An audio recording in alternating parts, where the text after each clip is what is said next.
Hi, my name is Jake Mastronardi. I'm 24 years old and I have autism. The reason why I wanted to do this video is so that I can share with you my challenges I had faced because of my autism and to inspire you. Having autism is an emotional roller coaster ride with ups and downs. I was diagnosed with autism when I was 2.5 years old, but my autism does not define me, although it does present me with very unique challenges that I have to face and overcome. I also understand the challenges of having an autism diagnosis and being different from other people. And I know the challenges a parent faces when dealing with an autism diagnosis. My name is Christine Mastronardi, and I'm an RDI consultant, and I'm also Jake's mom. Our intention is to share with you what worked for us so you can see if it's anything that resonates with you and that you'd like to try for yourself, your family, or even any clients that you may have.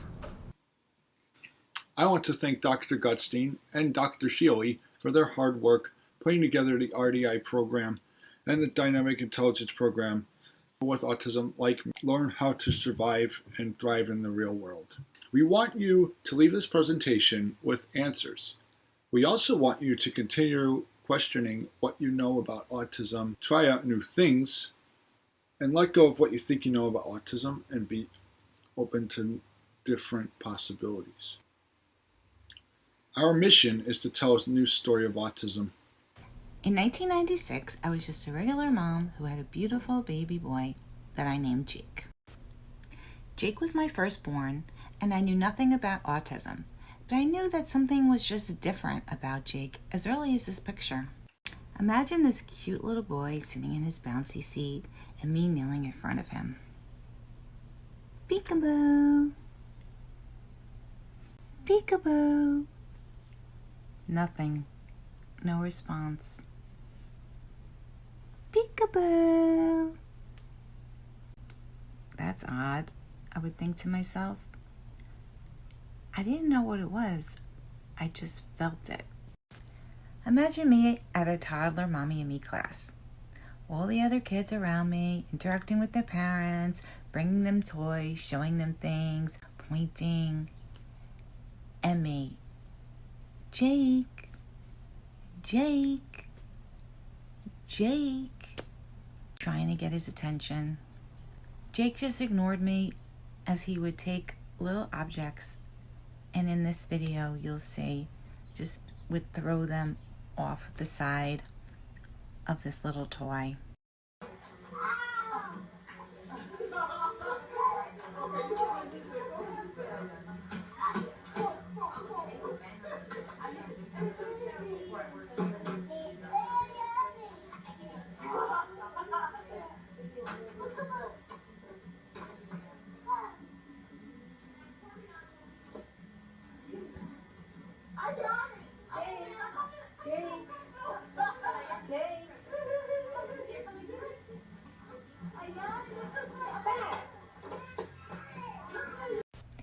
My mother wondered if he was deaf. There were other signs. Jake was more interested in objects than people. He would roll his car back and forth for hours, just watching the wheel spin. He would tantrum at the slightest change in routine. Jake had echolalia. He repeated the words back that were said to him. We headed to our first of many neurological visits. This slide is intentionally left blank because the diagnosis was a dark time, filled with sadness, anger, depression, and grief. But don't worry, because the story has a very happy ending. This photo of me was taken in San Diego after our first presentation at the Love and Autism Conference. It began with the unknowing, and the unknowing was a scary time. Looking back for me personally, the dark time was about the unknowing, not knowing what the future held. The unknowing is scary. Is the child going to be able to communicate with me? Would he ever be able to go to a typical school, graduate, have a friend, get a job, get married, be successful in life? What I was ultimately concerned about for Jake was for him to have a good quality of life. And that is the goal of the RDI program: autonomy, relatedness, and well-being. And a good measure of whether or not the current autism treatment methods are working. Unfortunately, though, according to current research, individuals on the spectrum are not obtaining the quality of life that they so deserve. Existing studies have failed to support the hypothesis that adults with high functioning autism have better employment outcomes today than they were in 1992. Oh, this is over 25 years ago. 2 of 68 individuals are working for full salary. Individuals with autism are working for full salary at adulthood. Most employed individuals with autism are working in part-time jobs on average 5 hours a week. Only 14.3% of individuals with autism achieved sustained employment. And employed transition, aged adults consistently worked fewer hours and earned lower wages than those in the overall population. This is individuals with autism. Many adults with autism are living in social isolation, and 66% of a large sample group studied by Cassidy reported that having thoughts of suicidal ideation was common in individuals with autism. A meta-analysis of 10 studies published between 2004 and 2012 showed that the quality of life for individuals with autism was significantly lower compared to people without autism. As a mom, I remember I just wanted Jake to have a friend. It wasn't just Jake's lack of friends that led me to an RDI presentation when he was 9. We were both struggling. I remember at one point I couldn't take him anywhere besides school. He was so inflexible. The slightest change in routine would cause a meltdown. During my free time, I loved to pace back and forth, jump on the trampoline, swing on the swings, and ride my bike in the yard in circles all by myself, because being in my own head was my way of passing the free time that I had in life. This was because I thought that interacting with people was like doing work, like schoolwork, and not relaxing. And this is because when I am by myself, I could do what I want to do when I wanted to do it, and nobody was there to tell me otherwise.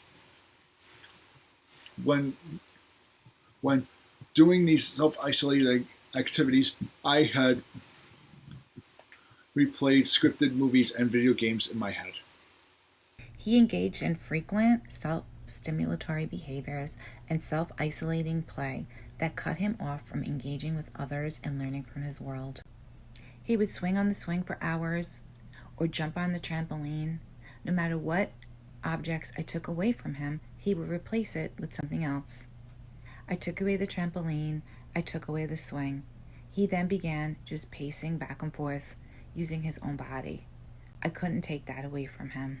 I didn't know at that time that the problem was that Jake just did not want to be challenged. He wanted to keep everything the same. He could not handle challenge. I went to an RDI presentation looking for answers, and this is what I found. RDI teaches parents how to guide dynamic growth and development for their children with autism by restoring a mind-guide relationship. That was so empowering for me as a parent, that there actually was something that I could do, and that RDI provided that roadmap for me. If we look at current brain-based research, we know that neural integration is possible and that we achieve neural integration through engagements that we have with others. Our brain is an experience-dependent organ, and by engaging with our child, we can impact their neural development. So you can see how important it is and was for me to get engagement from Jake. I needed to stop the self-isolating behavior that he had grown so accustomed to. Him swinging on the swing for hours, jumping on the trampoline for hours, pacing back and forth for hours. I knew in my heart and soul that this was not helping him. I just didn't know how to stop it. And I also learned what RDI is not. Now, RDI does not target specific behaviors. Behaviors will change as neural integration grows. Our mind develops in relationships. It is within relationships that we exchange the energy and information that fuels the ongoing improvement in our mental and neural operating system.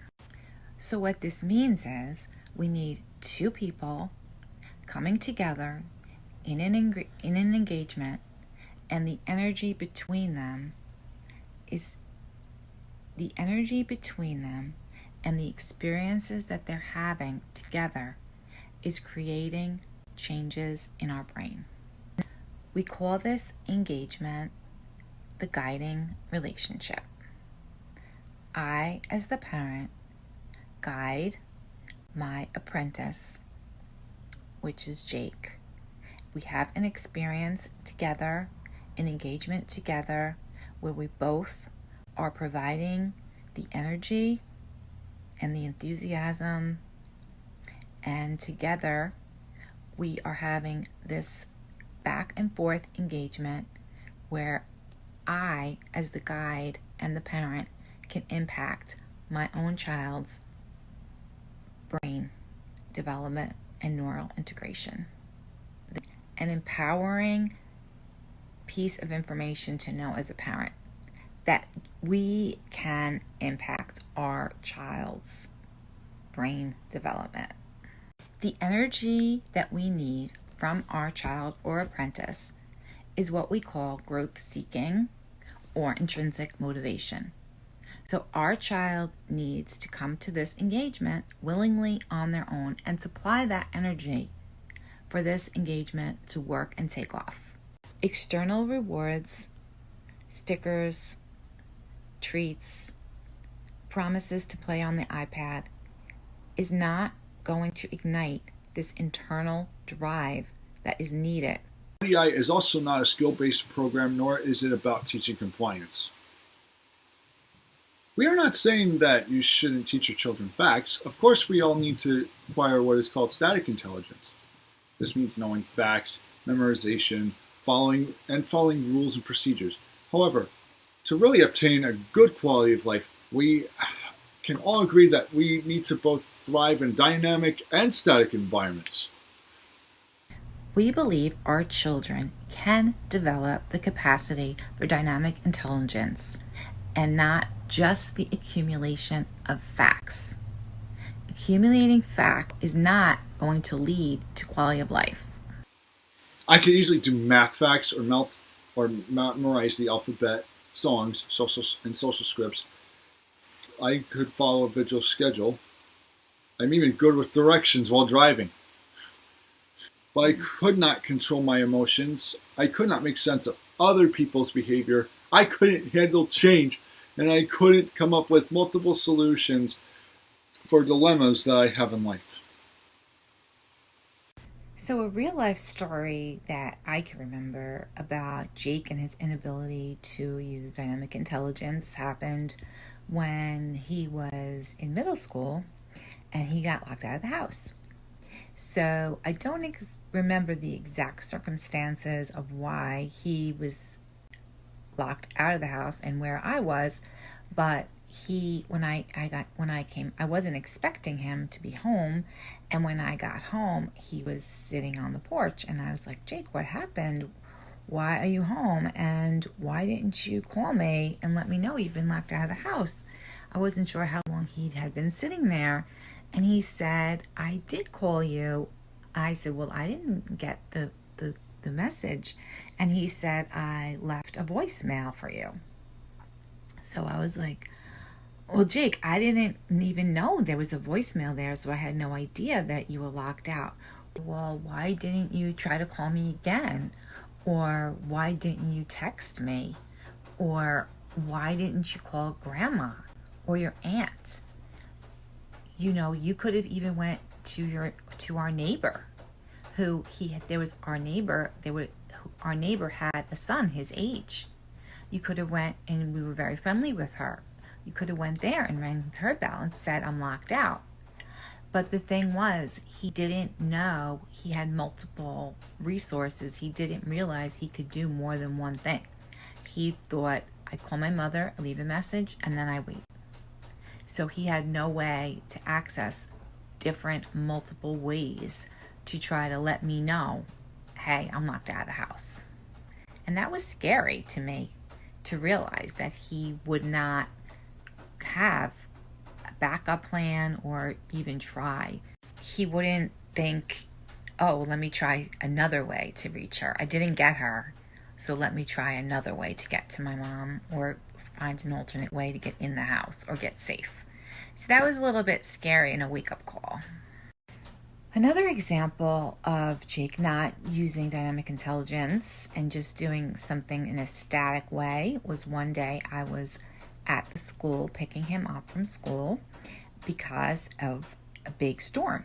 So there was a big storm. It was raining, pouring raining. I pull up to the school and I'm waiting for Jake across the street from the school, right by the door. And all the kids are running across the street, jumping into their parents' cars. And I see Jake come out and I see him proceed to start walking down the street.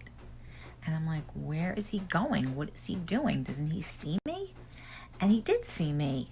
And he went all the way down the street, crossed at the crosswalk, and had to come all the way back up to our car. He was drenched. I said, Jake, why didn't you just run across the street? I said, Jake, why didn't you just run across the street to my car? It's pouring raining out. But he had to follow the rule.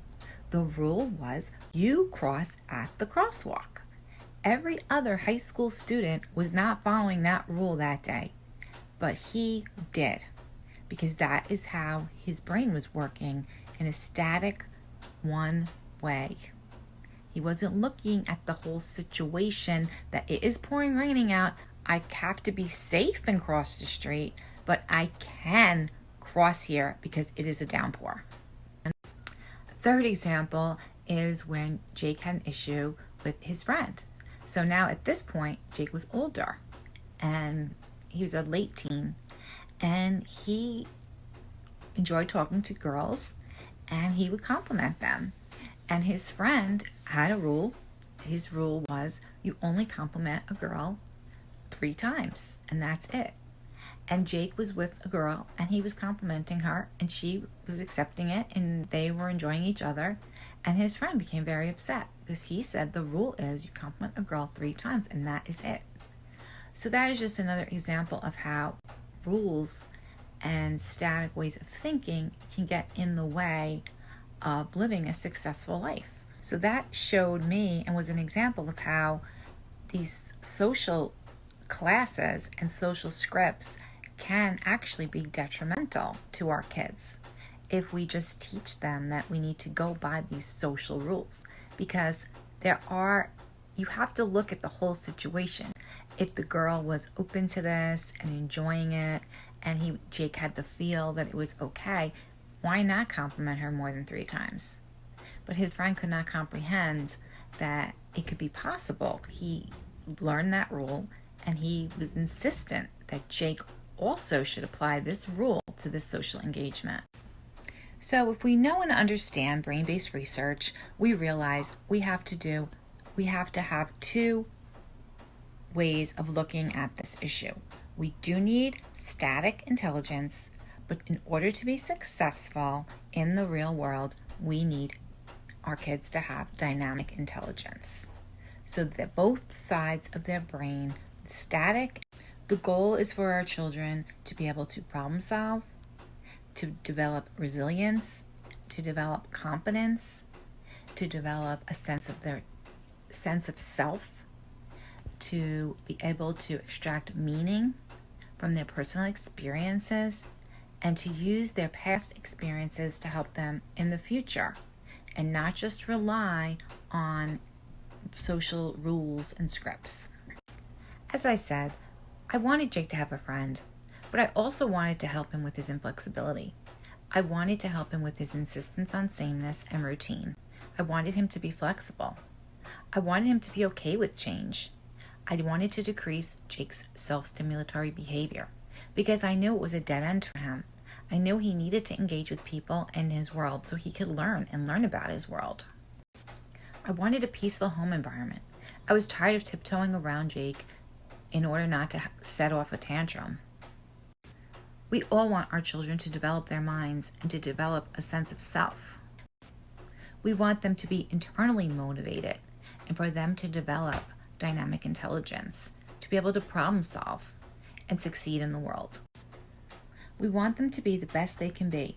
We want them to develop their mind, develop dynamic intelligence, and to be able to achieve quality of life. I was ready to be empowered, and it was emotional to me because Jake was 9, and at this time I was beginning to accept that my life would never be calm and I would always be subject to the autism and the effects of the autism. But I had to try, so I took a leap of faith, and I'm so glad I did.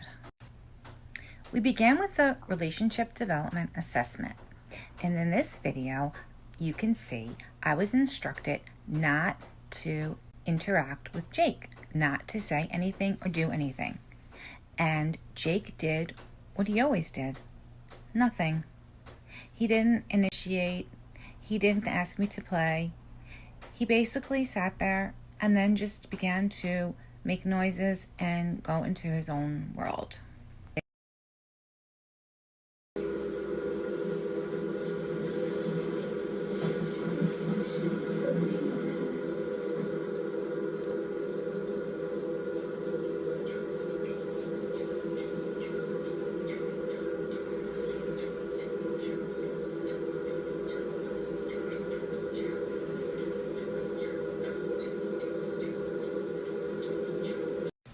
Jake wasn't supplying the energy needed for this relationship, and that was what was missing all of these years. I learned that his drive to maintain stability and avoid challenge disrupted the natural parent-child mind-guiding relationship that is crucial to developing Jake's ability to have dynamic intelligence. When growth-seeking motivation is not activated, there is no energy from the student. This failure to take advantage of growth-promoting activities oftentimes leads to passivity.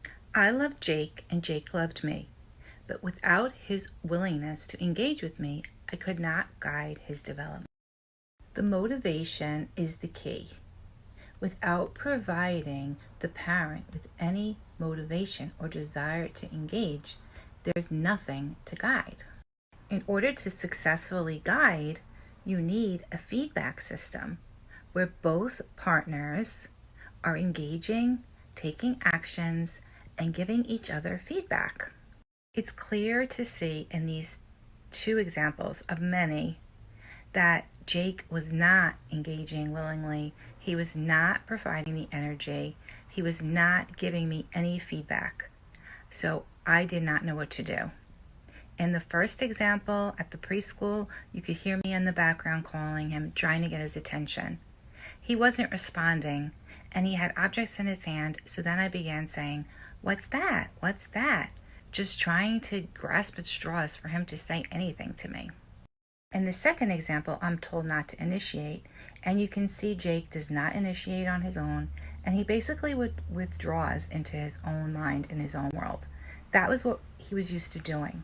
He did not understand that I was a partner for him. He did not understand that I could be enjoyable to engage with.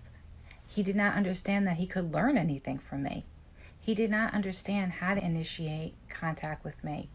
He was able to do it, and we did learn how to do it eventually, thank God. But at that stage and in his life, he didn't know how to do it, and I didn't know how to get him to do it. So we were at a crossroads that was just making it impossible. And the autism was basically taking over. Come on, my turn.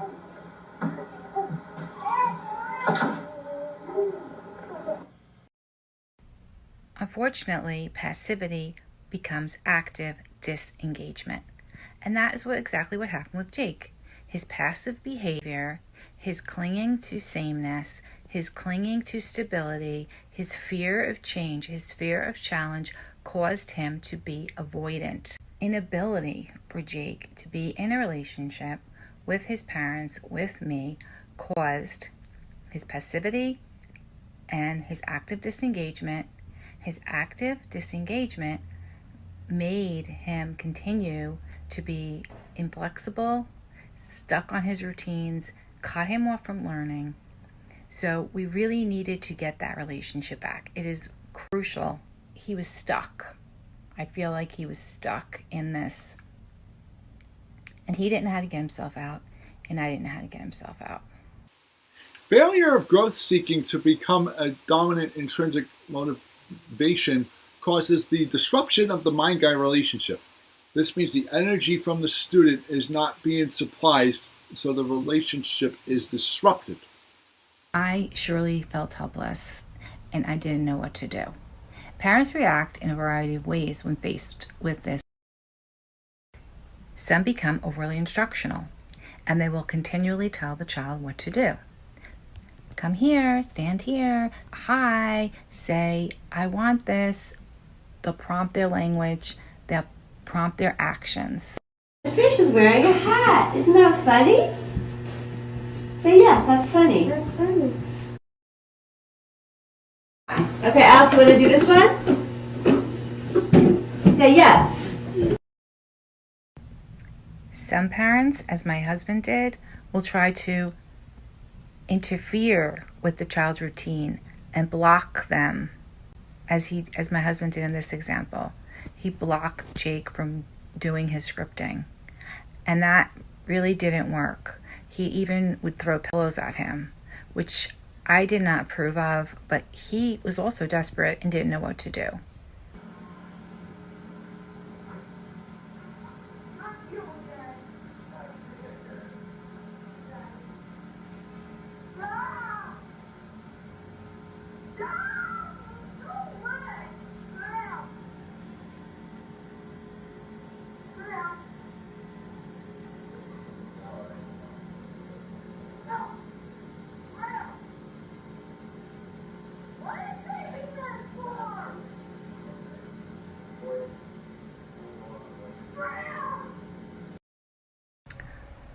I was the walking on eggshells parent.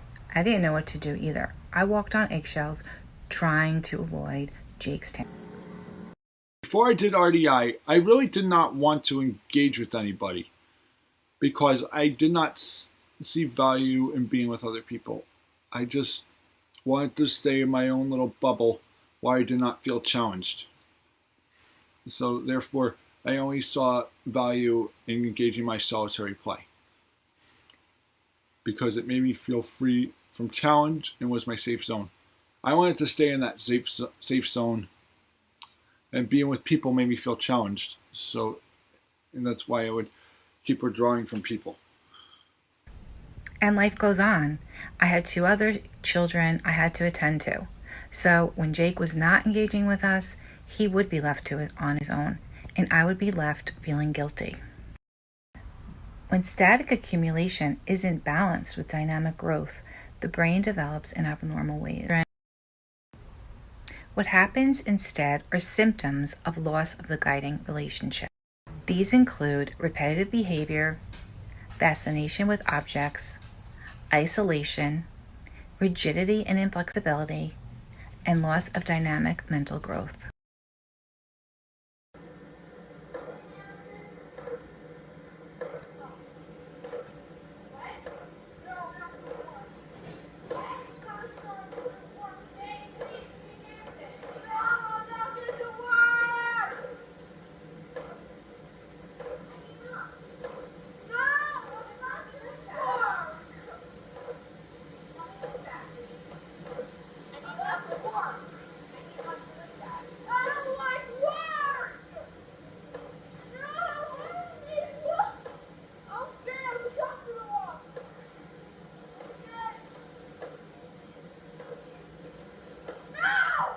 Alex, come here, bud.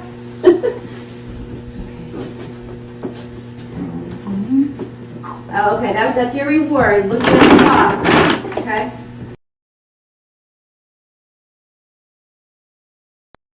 Come sit down. Come on, Alex, we're gonna work for Oreos, okay? You play one game with mommy, and then we'll give you an Oreo. Okay? Okay. Okay. Right down time. Okay, you go first. The good news is we can change the experience and activate growth seeking and restore the mind guiding relationship. With the help of RDI, I learned how to do just that. I learned how to be a guide to Jake. I learned how to set up an engagement where Jake and I could become mutually responsive.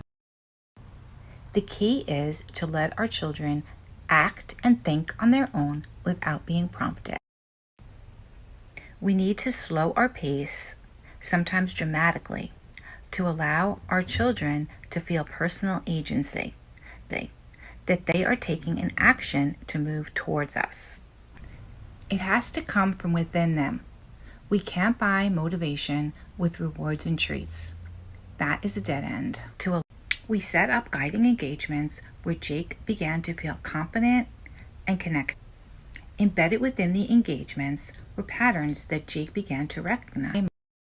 As his confidence increased, his motivation to engage with us increased.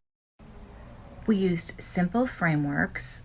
I do it, you do it, we do it at the same time, or we do complementary frameworks. We had a clear role and we had a clear pattern.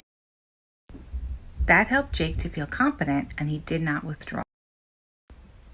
For ideas on activities, you could check out our YouTube channel, Autism, Mind, Body, Self, where we break down some of the early activities that we did that led to our success. We began to develop a consensual frame that was built on trust, confidence, and motivation. We had the same excitement, the same expectation that had nothing to do with any one activity. It was the desire to be part of this relationship. It was the development of the we. We began to build positive memories of being in sync. Now Jake is moving towards me instead of away from me, and it feels good. We worked on coordinating movements. We worked on co-regulation.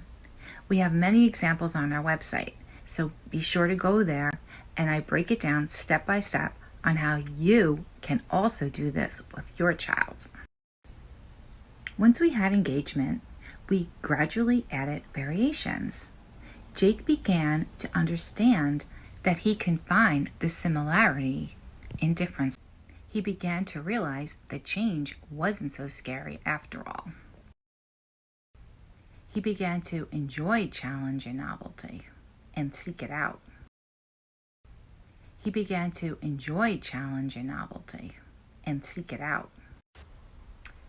Much to my surprise, one day, Jake made his own version of a story called Baker Baker Dessert Maker, where Cookie Monster decided to make something different.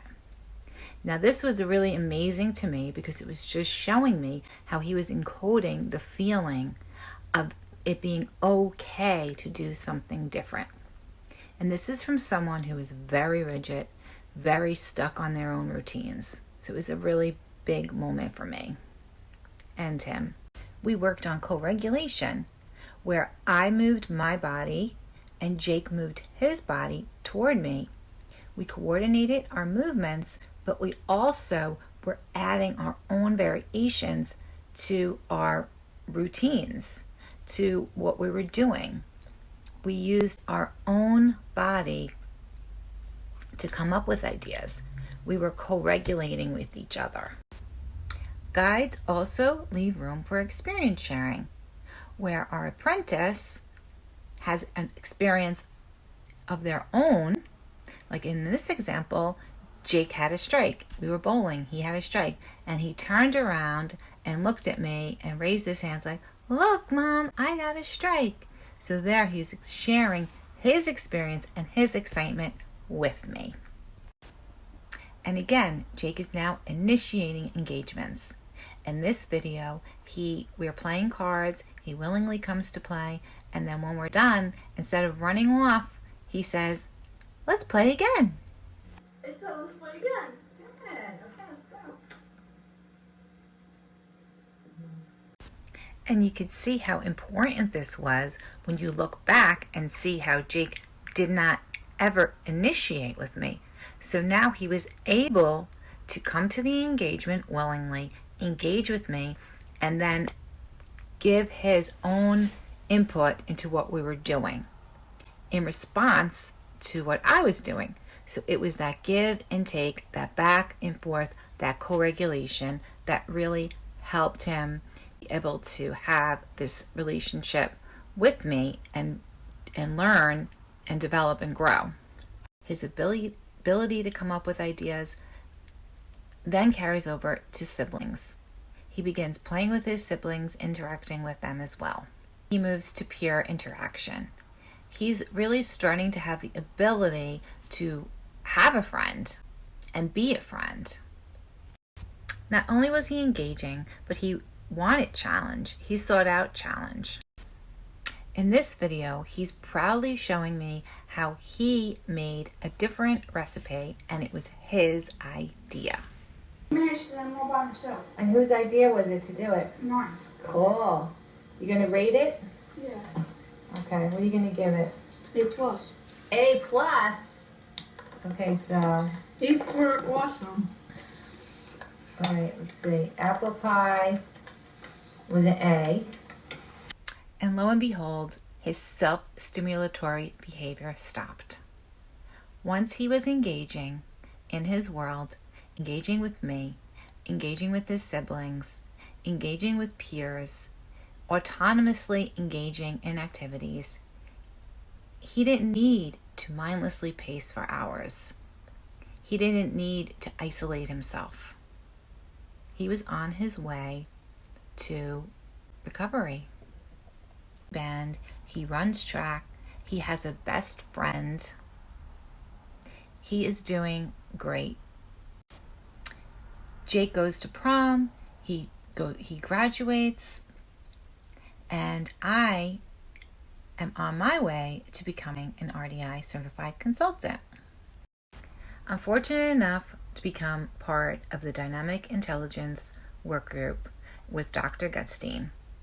And what I learned there and with him, and I continue to learn, helped Jake continue into the Dynamic Intelligent curriculum.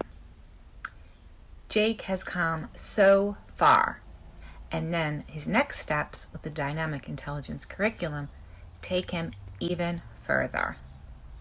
So I'm going to continue with part 2 of our story and how we then continued on in the Dynamic Intelligence curriculum in part 2.